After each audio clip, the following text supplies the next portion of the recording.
बिस्मिल्लाहिर्रहमानिर्रहीम। अस्सलाम वालेकुम। मेरा नाम डॉक्टर अकील महबूब है। इस वीडियो में हम बात करेंगे कि स्ट्रोक के पेशेंट को किस तरह से एक्सरसाइज करनी चाहिए, कौन सी ऐसे हमारे पास एक्सरसाइज के तरीके हैं जिससे हम अपने स्ट्रोक के पेशेंट की रिकवरी को ज़्यादा से ज़्यादा फास्ट कर सकते हैं और ज़्यादा से ज़्यादा उसको डेली लाइफ में लेके आया जा सकता है। जैसा कि हमने पहले बहुत सी वीडियोस में डिस्कस किया है स्टार्ट से लेके कि स्ट्रोक किस तरह से होता है, स्ट्रोक क्या है, फालिज क्या है, फालिज के लिए किस तरह से एक्सरसाइज की जाती है, फालिज के मरीज को किस तरह से उसकी डाइट को कंट्रोल बैलेंस किया जाता है, उसको किस तरह से डेली एक्टिविटी में वापस लेके आया जाता है। तो उस वीडियोस का डिस्क्रिप्शन में लिंक है, एक प्लेलिस्ट है जहां पे आपको अपने हर सवाल के जवाब मिल सकते हैं। आप अपने से रिलेटेड वो वीडियो को निकाल के देख सकते हैं कि किस तरह से फालिज के मरीजों को इलाज कर सकते हैं। तो इस वीडियो में हम बात करेंगे कि स्ट्रोक के पेशेंट को एक्सरसाइज रेपिटेशन में कितनी करवानी चाहिए, ज़्यादा से ज़्यादा कौन सी एक्सरसाइज करवानी चाहिए और किस तरह से करवानी चाहिए, और क्या उस एक्टिविटी को, उस एक्सरसाइज को कंटिन्यू रखना चाहिए, डेली करना चाहिए या गैप के बाद करना चाहिए। बहुत से लोग क्वेश्चन करते हैं कि जो आपने एक्सरसाइज बताई है इसको कितनी रेपिटेशन में करवाएं, इसके कितने सेट करवाएं जैसे हम नॉर्मल एक्सरसाइज करते हैं। तो या अगर हम, कुछ लोग ये भी पूछते हैं कि अगर आज हमने उनको आर्म की एक्सरसाइज करवाई है तो क्या हम उसको लेग की करवा दें, या आज हमने इस तरह से एक्सरसाइज करवाई है आज उसको चेंज करके करवा दें। तो इन सब को हम डिस्कस करेंगे, देखेंगे कि थ्योरी क्या कहती है, रिसर्चेज क्या कहती हैं। इससे पहले जो हमने पेशेंट को ट्रीट किया उसके लिए हमने कौन सा अमल इस्तेमाल किया था, ये सारा कुछ हम इसमें डिस्कस करेंगे। तो वीडियो शुरू करने से पहले चैनल को सब्सक्राइब करें ताकि आने वाली हर इन्फॉर्मेटिव वीडियो आप तक पहले पहुंच सके। अब दो क्वेश्चन हैं कि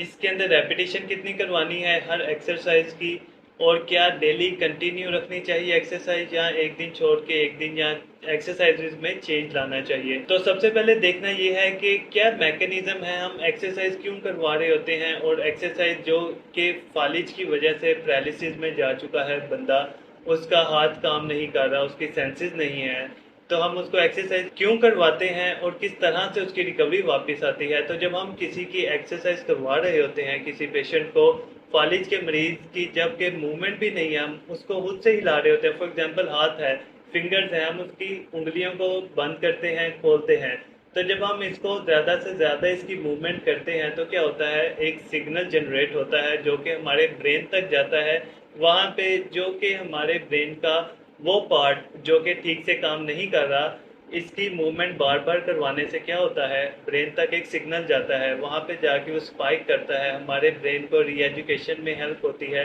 उसको बार बार सिग्नल पहुँच के उसको रियलाइज़ होता है कि ये भी एक फंक्शन है, तो अब मैंने ये खुद से पर फंक्शन जो है परफॉर्म करना है। तो इसीलिए स्टडी कहती है कि हमें हफ्ते के अंदर एक मूवमेंट को 700 दफ़ा करवाना चाहिए। जी, 700 टाइम अगर एक ही मूवमेंट हम करवाएं एक बॉडी पार्ट की, तो फिर उसकी रिकवरी बहुत ज़्यादा जल्दी से जल्दी वापस आ जाती है, क्योंकि ब्रेन तक ज़्यादा से ज़्यादा सिग्नल जाते हैं। तो इन सिग्नल जाने की वजह से उसकी जो री एजुकेशन है वो ज़्यादा इम्प्रूव होती है और फिर आहिस्ता आहिस्ता उसकी मूवमेंट खुद आने लग जाती है। तो अब हफ्ते में 700 दफ़ा एक्सरसाइज कैसे करवाई जाए, तो इसमें सिंपल है कि अगर हम डेली उसको एक्सरसाइज करवा रहे हैं तो दिन के 100 रेपिटेशन बनेंगे। तो एक टाइम पे हमने उसको 100 टाइम रेपिटेशन करवानी है, लेकिन इसमें हमने इस चीज़ का ख्याल करना है कि क्या हमने उसको 100 टाइम एक्सरसाइज एक ही दफ़ा, जैसे कि फर्स्ट डे है उसके स्ट्रोक का, तो फालिज के मरीज को पहले दिन ही हम 100 टाइम एक्सरसाइज करवा देंगे, नहीं। इसमें क्या होता है, इसमें फैटीग होने के चांसेस ज़्यादा हो जाते हैं, जिस तरह से उसके मसल में क्रैम्पिंग, मसल टाइट हो सकता है कि अगर हम स्टार्ट में ही उस पर लोड डाल दें। तो हमने 100 टाइम की जो रेपिटेशन दिन में करवानी है वो हम आहिस्ता आहिस्ता लेके जाएंगे। फॉर एग्जांपल अगर हम कहते हैं कि पेशेंट को दिन में 3 दफ़ा एक्सरसाइज करवानी है, तो हम इसको डिवाइड कर लेंगे कि आप 30 टाइम पहले करवा लें, फिर 30 टाइम, फिर 30 टाइम, इस तरह से करके आप दिन के 3 हिस्सों में उसके 100 रेपिटेशन को पूरा कर सकते हैं। इसके बाद आहिस्ता आहिस्ता जब उसके आप देखेंगे कुछ प्रोग्रेस आनी शुरू हुई है, उसके मसल टाइट नहीं है, पेन कम है, तो फिर हम उसकी रेपिटेशन को बढ़ा देंगे। फिर एक वक्त आएगा कि हफ्ते बाद हम एक ही टाइम में उसके उस मूवमेंट को, उस बॉडी की मूवमेंट को, फॉर एग्जांपल एल्बो की मूवमेंट है तो एल्बो की मूवमेंट हम एक ही टाइम में क्या करेंगे, 100 टाइम इसकी रेपिटेशन करवा देंगे। इससे रिकवरी फास्ट होने के चांसेस इस तरह से हैं कि ब्रेन तक सिग्नल ज़्यादा से ज़्यादा जाएगा और फिर ब्रेन सीखेगा कि अब मैंने ये वाला फंक्शन भी परफॉर्म करना है। तो इसी से हमारे दूसरे क्वेश्चन का आंसर भी सामने आ जाता है कि जब हम रेपिटेशन ज़्यादा करवा रहे हैं ताकि ब्रेन तक एक ही सिग्नल बार बार जाए, तो वो लोग जो एक दिन एक्सरसाइज करते हैं और दूसरे दिन उसकी एक्सरसाइज की जगह तो कोई दूसरी एक्सरसाइज कर लेते हैं,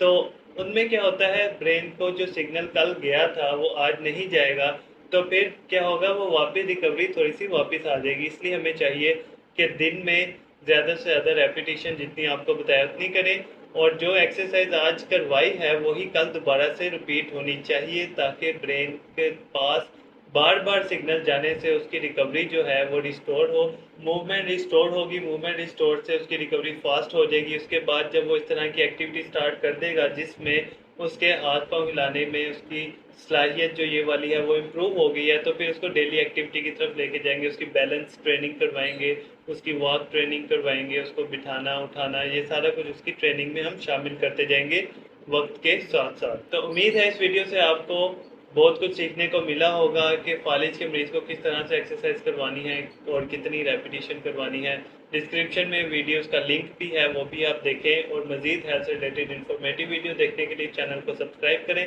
ताकि आने वाली हर इन्फॉर्मेटिव वीडियो आप तक पहले पहुंच सके।